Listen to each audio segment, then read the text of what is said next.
Episode 10, we've made it, of Before the Fight. Another massive show, wrapping up the huge fight card from Tasman Fighters on the weekend. So much to talk about. A couple of exclusives as well, coming in from overseas, and what's happening in Las Vegas. But before we get started, we have to kick off the show with the weapon, Clay Waterman. Mate, how are you? I'm good, mate. Very good.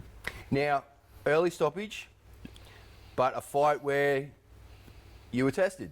100%, mate. You know, he's a big banger, and I went in there a bit cold, not switched on, and walked into one, and he sat me on my ass. So, yeah, it's good to get a bit of a wake-up call, but, you know, I brought it home and finished him off straight away.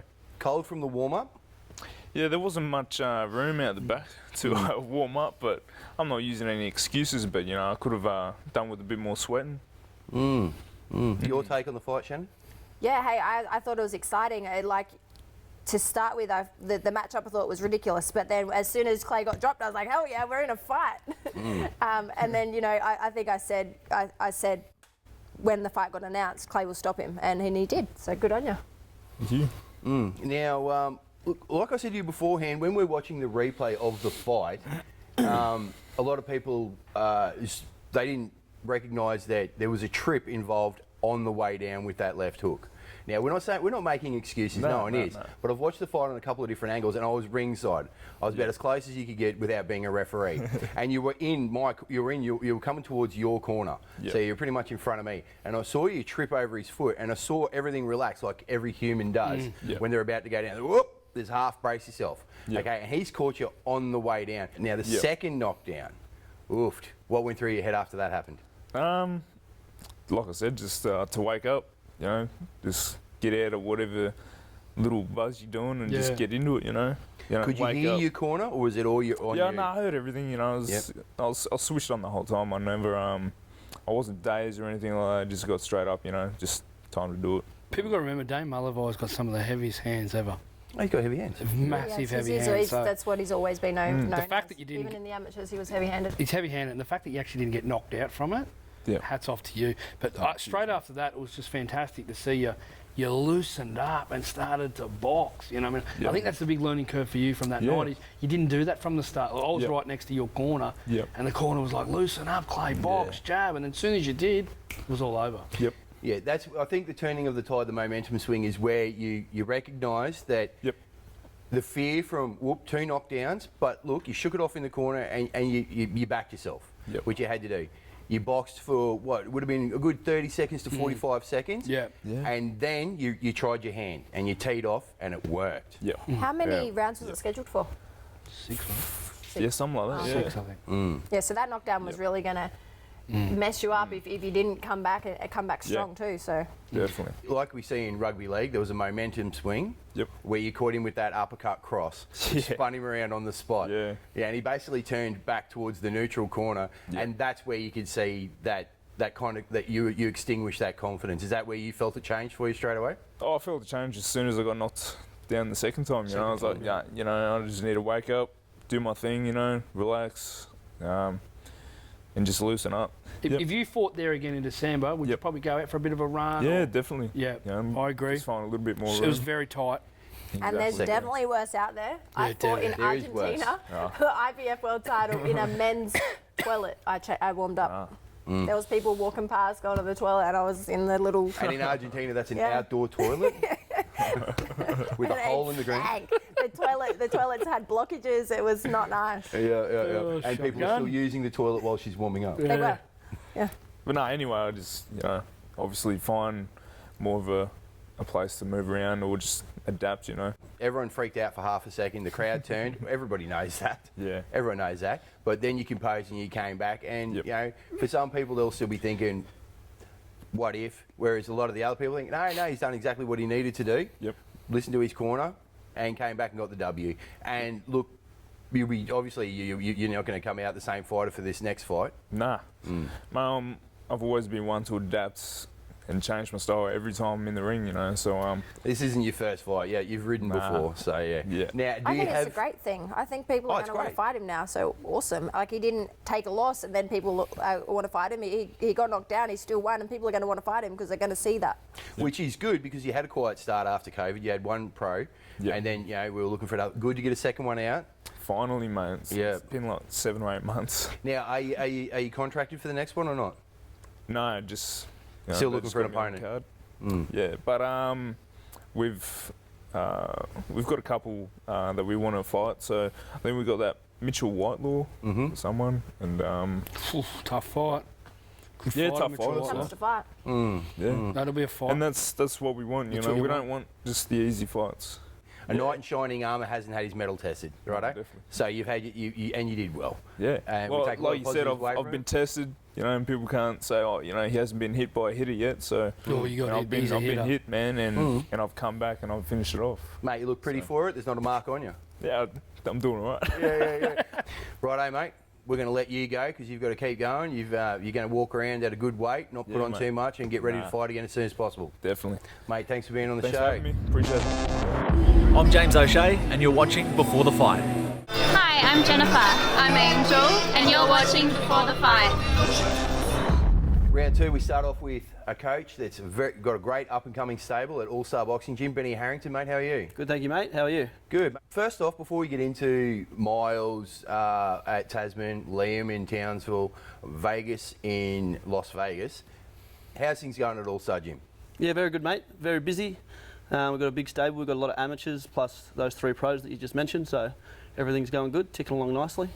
Mate, getting a lot of support, building a lot of momentum, and getting a lot of regular shows and getting the wins. Yeah, that's right. That's the plan, isn't it? Yeah, it has to be, yeah. So, Liam Wilson, great performance up in Townsville. You're a great coach in the fact that you do give him the positives, but there's also stuff that you love to work on. You've mentioned that and you've aired that out. How's he been in the gym lately? Yeah, mate. He's just signed with No Limit, so he's got a new lease on life. So he's coming into the gym. He's like a new kid, to be honest. Do you think that was a great performance in Townsville? No. No. So, what do you think, and we're in the sheds after, what do you think Liam's got to do better? Because if he did that against the top 15 world, he was going to be in Townsville Hospital. Yeah. Yeah. That's just my opinion on it. I'll tell it how it is. Yeah, no, I agree to a degree. Yeah.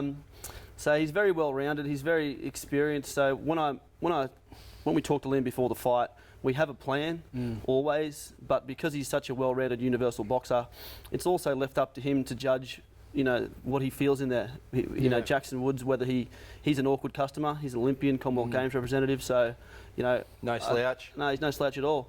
But Liam squared his feet up a little bit, got hit, you know, with a shot that he probably shouldn't have. But I was in shock. I couldn't believe it. It wasn't what it was either. He was also he was moving out as he got hit, and it wasn't anything that Liam was worried about when I spoke to him after the fight. He said, "Oh, it touched me, but it was nothing that, you know, I haven't been hit with before." Your thoughts, Shannon? Oh, I think 100%. Like, Liam's not going to get in there with the top 15 in the world, and Do that. and it's the same as I guess my fight. Like, people say I fought differently. Well, I wasn't afraid of Kylie's power, so I could drop my hands, I could be cocky, and you know I wouldn't do that against someone that can punch. Like, it's going to be the same. Like, Liam's going to adjust to the person that's in front of him. And He did what he could do. he's changed over to No Limit. Yep, he has. Clear the air on that a little bit if you can. There's not much to clear. I mean, Liam's an adult. He's made a decision, whether I agree with it or not. Which, you know, I'll back him all the way. He's now signed with No Limit, and that's the way he's going. So good luck to him. Is that a hint that you didn't agree with it at first?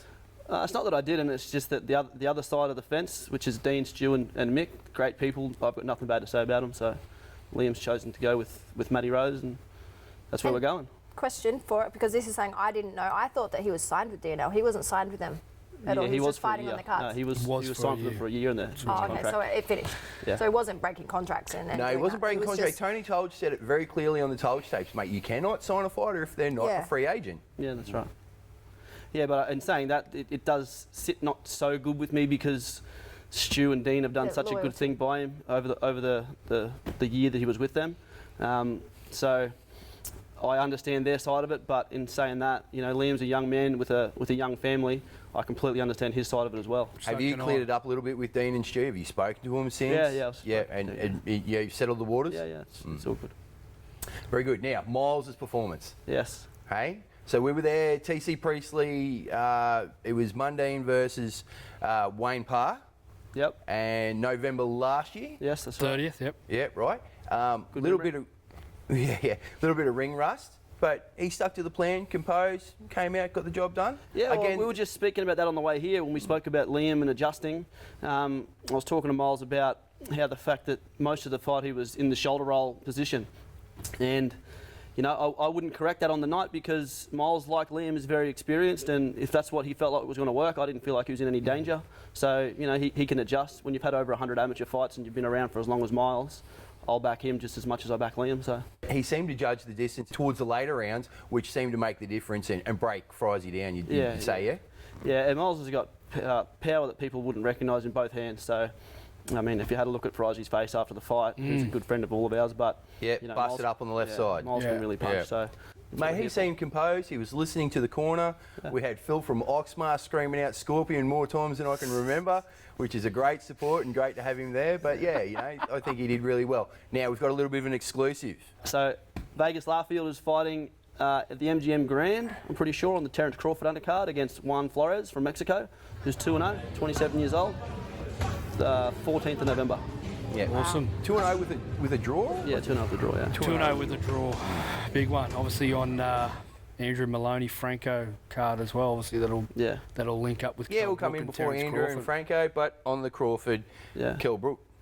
Amazing, eh? Huge. That's He might as well retire after this. That's it. Like, you don't get bigger. Well, you main event those shows, but local pub. Look at the benefits that have come from it. He's had a world of experience, great rounds over there, which has developed him as well. And now he's jagged a fight at the MGM Grand. Yeah, unbelievable. See, I sent Vegas down with Ange Hyder for a week or two, and he was living out the back in those dongers with Bruno. So they love having him down there because he can switch. He's orthodox southpaw. He's universal. He's very competitive. You know, they say that he gives them some of the best rounds they get because he's so brave. Shannon, how good is it for this kid at that age in this part of his career? That's massive. Like, you know, I've never been a fan of people turning 18 and turning pro because I'm like, some people aren't ready for it coming out of the amateurs. But one person I said a year ago, he'll be ready. Like, if he turns pro the second he turns 18, perfect. Like, Vegas is tough. He's matured, and I reckon he's going to be a gun as long as he keeps his head on the right track. That kid's going to learn more from those last, probably when he gets home, obviously 7 weeks, and that's a massive feather in his cap that when he comes back home, he's going to have that confidence that he's been in there with these big guys.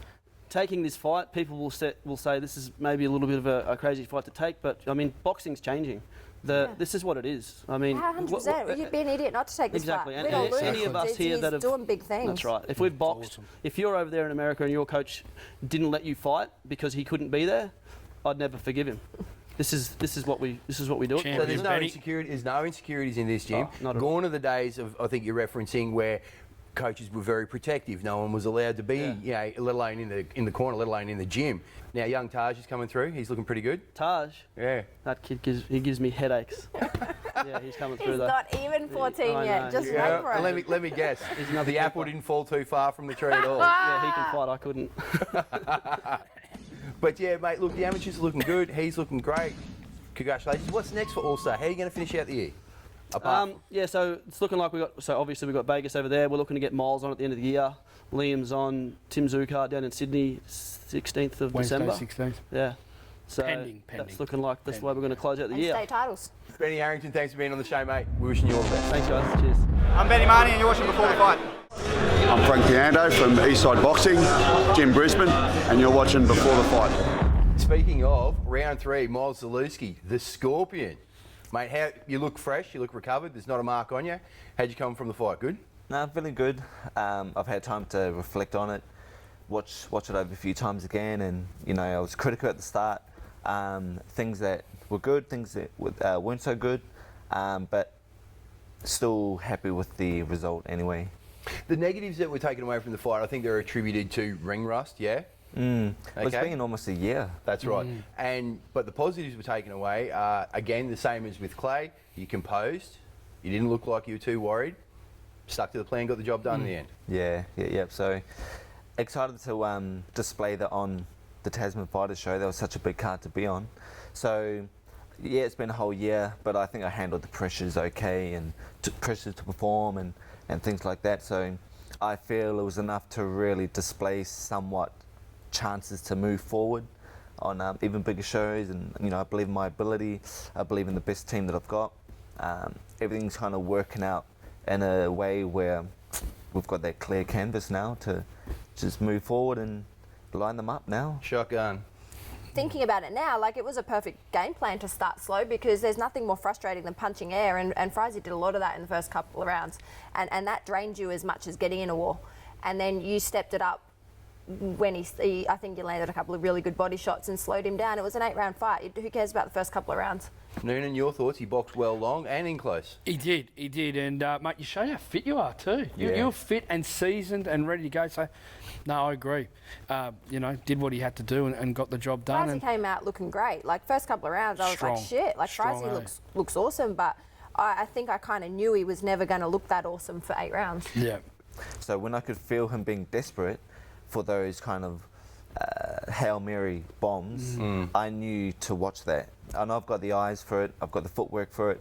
So even though I knew it was in my favour, I still had to play that cautious kind of tactic as well, because we know boxing, anything can happen. And I still hold on to that theory as well, that I must still be on 100% from start to finish. The last 3 rounds, professional boxing, it was good. Professional. Yeah, really good, clean, did what he had, tidied it up and got him out of there. Yeah, well, the funny thing, like when I watch the fight back, there's things I do in sparring that I didn't pull out on the night.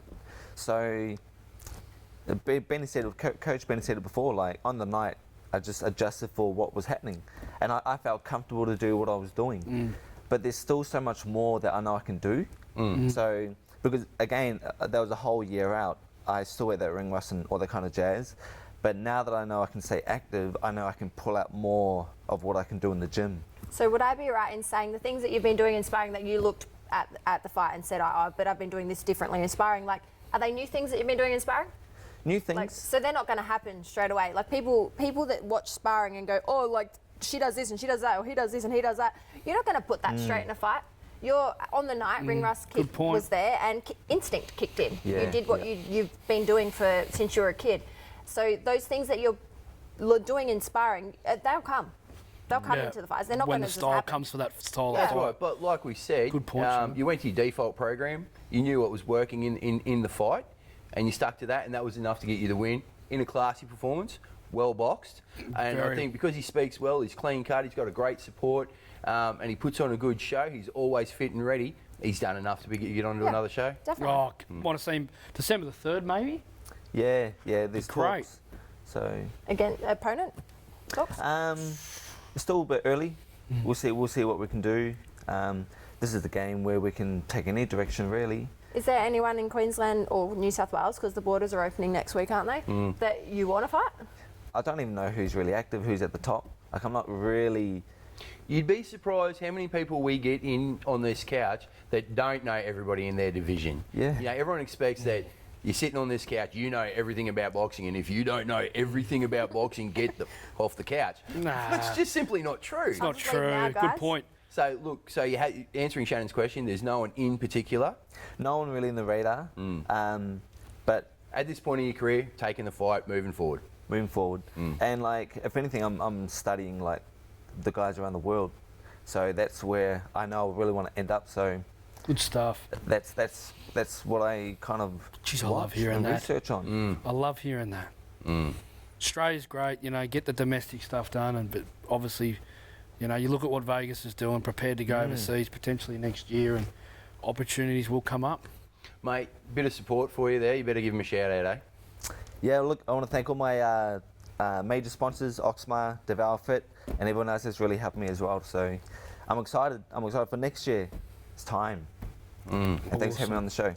Mate, we love having you on. All Stars are doing great things, you know, and there's a lot to talk about there that's very current and on great cards. So we're sure we're going to be talking to you again soon. Perfect. Thanks, guys. Hi, I'm Derek Millen. You're watching Before the Fight. I'm Chris McCullen and you're watching welcome to the show, mate. How are you? Good, thank you. Yeah, good. Good to get a bit of dust out after Townsville versus the pride of Palm Island. Yes, mate. Yeah, it was good. Good to have another hit out close to my last one too. I'd like them to keep backing up quick like that. It'd be great. You think you got another one in you before the end of the year? I hope so. Yeah. Hopefully I can get on another show. It'd be good. Any word yet? No, not yet. Not yet. Go back to the gym and we'll figure it out from there. What were your thoughts? You seem to be improving every fight. Yeah. Like the first couple of fights I watched, I was like, ah. Yeah. And then in Townsville, when I heard about how good that kid was meant to be, I was like, oh shit. But you did awesome there, and you're stepping it up every fight. So good. And then you ended up doing some rounds with him after Townsville. Yeah. He's come to Stretton boxing, and we did just some drills and that sort of thing. I like him. He's a good fella. Was he your preparation for the Aaron's fight? No, he wasn't. I haven't done any rounds sparring with him. We only did drills and caught up with him quickly. But no, mainly sparring was with Dimitri from Stretton. That was my main sparring, yeah. We saw your opponent on the Fortitude card, and he'd obviously got some rounds in there, and now you've backed it up and you fought him. Yeah. What was your takeaway from the fight? Look, he's tough. He could take some shots. But I was just being careful of him. Obviously, he's a heavy-set guy, and I was just careful not to get a right hand landed on me, and just box smart. So, I think it's the best you've ever fought. I think it's the fittest you've ever been. Yeah, definitely. That was the crew. You weren't blowing like you were in Townsville. You were blowing a gale in Townsville. Yeah, I was blowing a bit in Townsville. Yeah. No, I felt fit. I felt like I could have gone the 6 rounds with him. So that's why. Are you stepping it up a bit more in camp? Yes, we are. Yeah. He would have also been coming off the fitness from Townsville as well. True. So. Yeah, because in Townsville, I was saying to Benny after the fight against, was it Patrick? Obviously, the last round he looked a bit gassy and a bit tired with the smaller guy. Where the other night against the bigger Jed Atkins, you sort of was actually really fit and fast and still in like the last round, you still looked really, really good. And I said to Glenn, he goes, a lot fitter. Yeah. A lot fitter. Yeah, well, I'm training twice a day now. I've got another coach, Frank Meckler, as you all know. Frank, and I'm doing mornings with him, then go to Stretton in the afternoon. So I think that in itself has helped me a lot.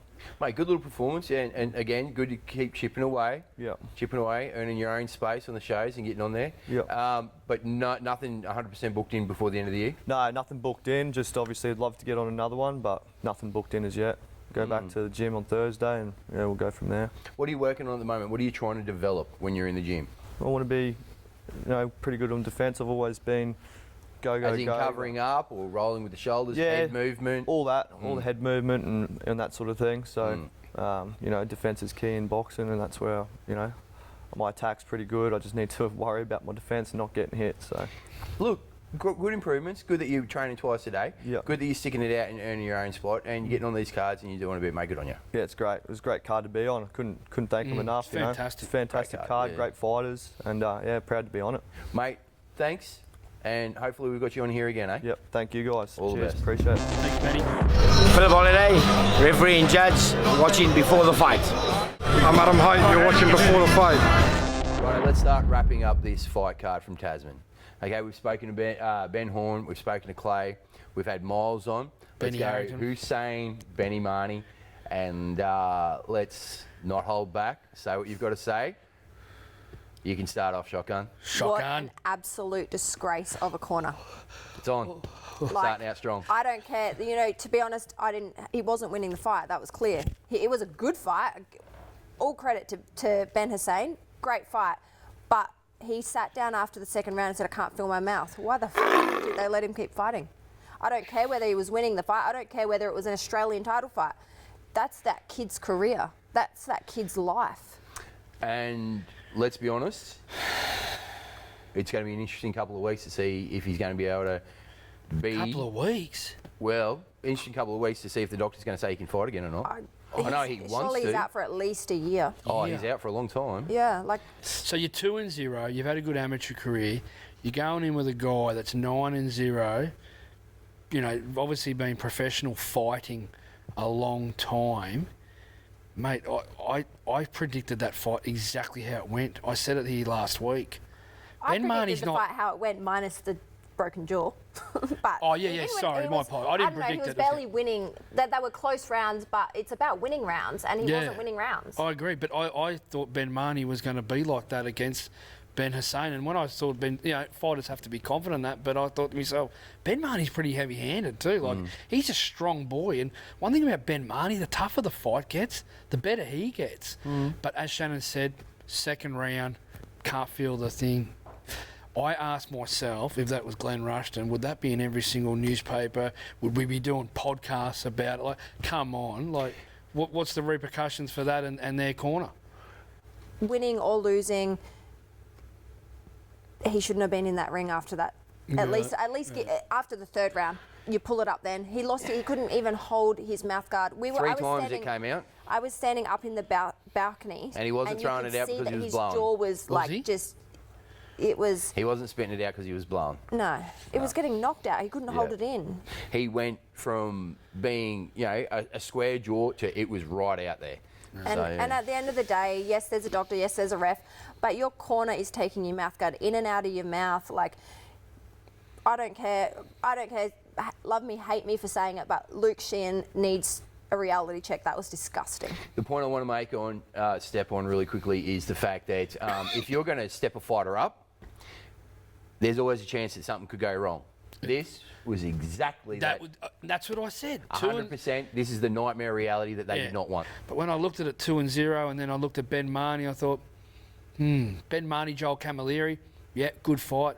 Geez, this Ben Hussein must be really, really good. Did what we always do at where I do a bit of work. We rolled a bit of tape, and I went, no, I don't think this is the right fight. And the sad thing for Ben Hussein now is he loves boxing. He wants to provide for his family. He's got a broken jaw. He's probably not going to fight now for 12 months. He's going to get the feedback off the doctor in 3 weeks if he's going to fight again. Far out. Like, what does he do? Safety and success and a speedy recovery to Benny Hussein. Yeah, 100%. I guess we go straight to Justice and Django. Stole the show. Yeah, what a fight. What a fight. What a ring entrance. That's one of the best ring entrances. Django's? That is one of the best ring entrances and most entertaining ring entrances that I've seen in a long time. It was like Mike Tyson was back. It was awesome. I need to borrow Django's mates. Yeah. That, for anyone who was watching on a Thursday night that just wanted to flick it over to 5:05, mate, shout out to Mick Francis and Tasman, Dean Lonigan. That was great to watch. And that's how we're going to win the casual supporter in this country that want to watch boxing they by were watching shows like that. Well said, Nick Noonan. Well said. And Justice Horny, so much pressure on that kid, you know what I mean? Like, Django 14-1, coming in against, Justice Horny, a lot of pressure on him. His first professional fight, extra media, as Shannon would know, you're fighting on TV, as Miles said before. Fighting on TV is mate, what a great effort from Justice Horny, you know what I mean? Mate, he looked the goods. And he just stepped it up by round. People were questioning, or, obviously just going to come out strong in the first 3 rounds. That's what he's used to, but he just got better. It was Django straight from the start. The big Superman. Superman. Like Jeff Horn against the Rafa too. Ran across him and threw the Superman. Now, there was questions, will Justice be able to handle the long rounds? Will he handle the pro tricks? Mate, he looked comfortable. Yeah, he got better with easy. the rounds. He got better with the rounds, so no one can question that anymore. I was a person that questioned it, but he got better with the rounds. He got better with the rounds. I said last week, we're going to find out how good this Justice Horny is, and we did. He actually went up in gears. Round 5 and round 6, he went up another level. And I actually was sitting there going like this, just going, I was just stand up going, this is incredible. 21 years of age. I can't name a better person that's debuted as a professional boxer in this History-making fight. Incredible. Fight. And all credit to Django, true warrior. Oh, yeah. Great guy, an amazing fighter. Just look, Justice was more skilled.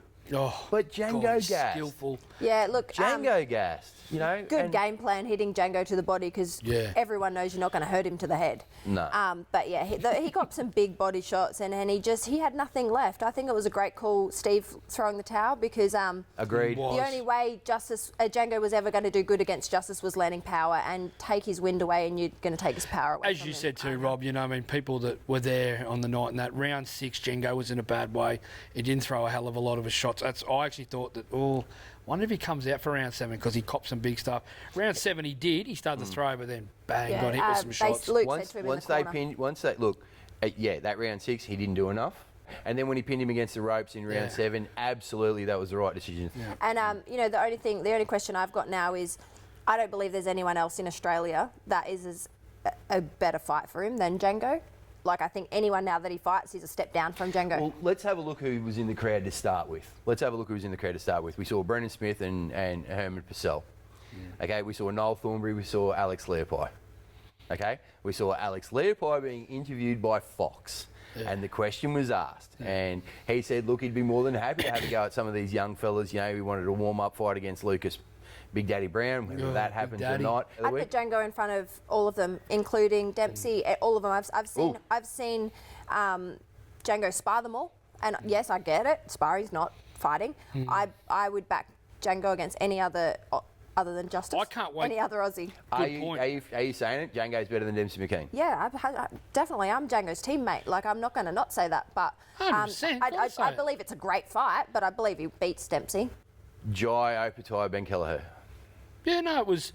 Jai did what he had to do to win the fight. Obviously, Ben obviously fought better. People say, "Oh, Ben fought better than he did the first time." Well, yeah, the fight went on longer, so you know, I mean, I still think it was a tricky stylistic fight for Jai.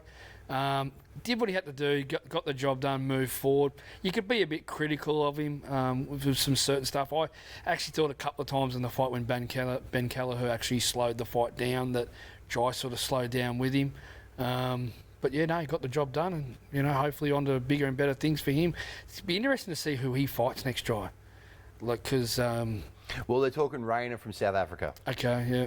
Yep, Dean Lonergan. You and I were talking to Dean straight after the fight. That's something that they're trying to do. Yeah. So they're going to try and get that fight over here, and they're aiming for Opetaia to have another fight before the end of the year as well.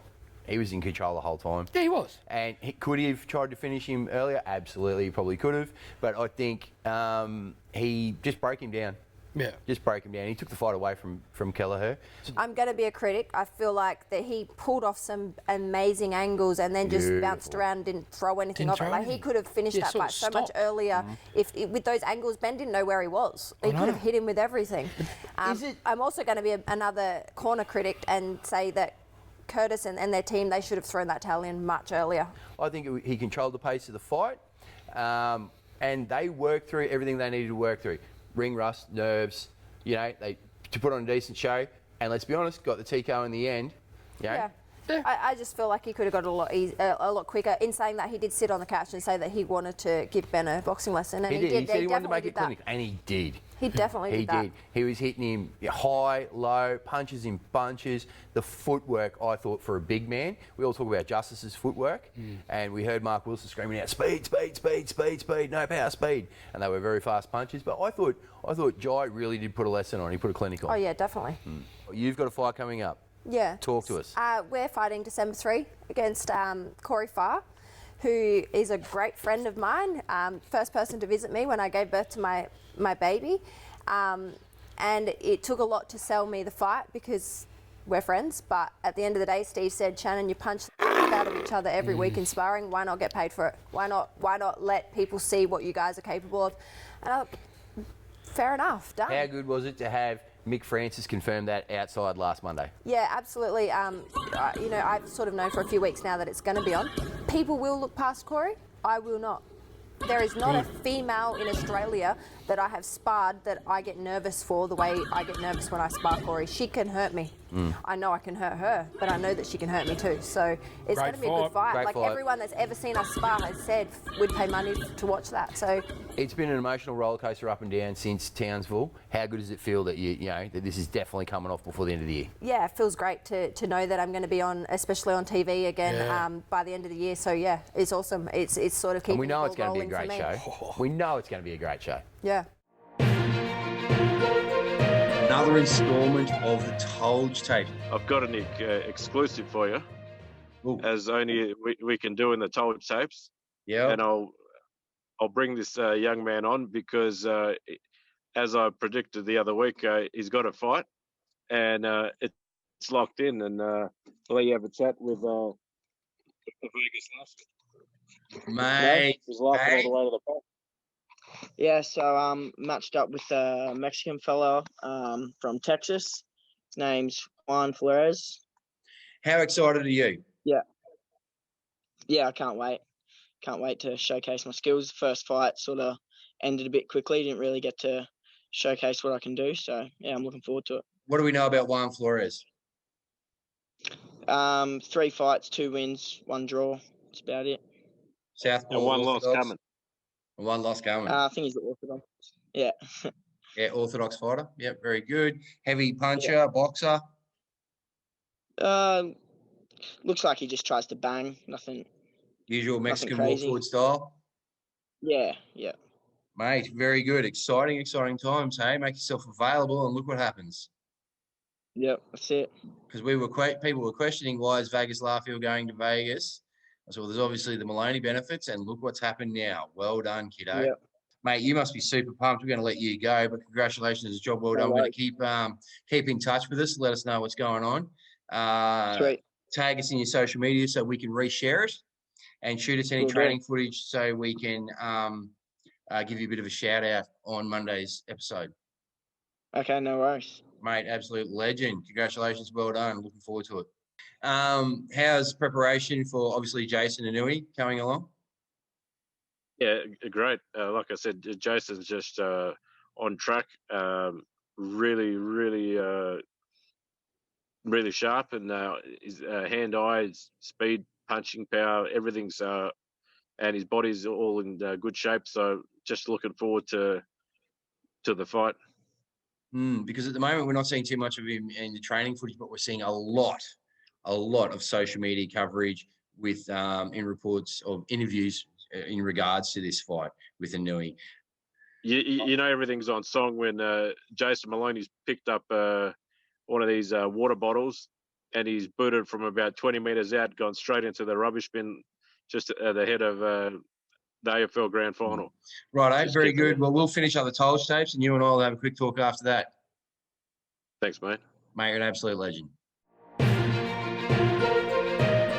More to talk about for next Monday. Hopefully we've got Jai and Justice on the show, and big things happening, guys. Let's stay tuned. Looking forward to yours. You better get to training. Yeah, absolutely. Can't wait. Righto, and you've got a few things coming. Who's on the podcast this week for you? Shannon O'Connell, trending in 10 countries already. Absolutely incredible episode, whatever it takes with Shannon O'Connell. Probably one of the best episodes we've ever done, and that's also coming from our engineers in Sydney. Amazing. Good things. Well, we're here to wrap episode 10. I'm Rob Scheif, and you're watching Before the Fight.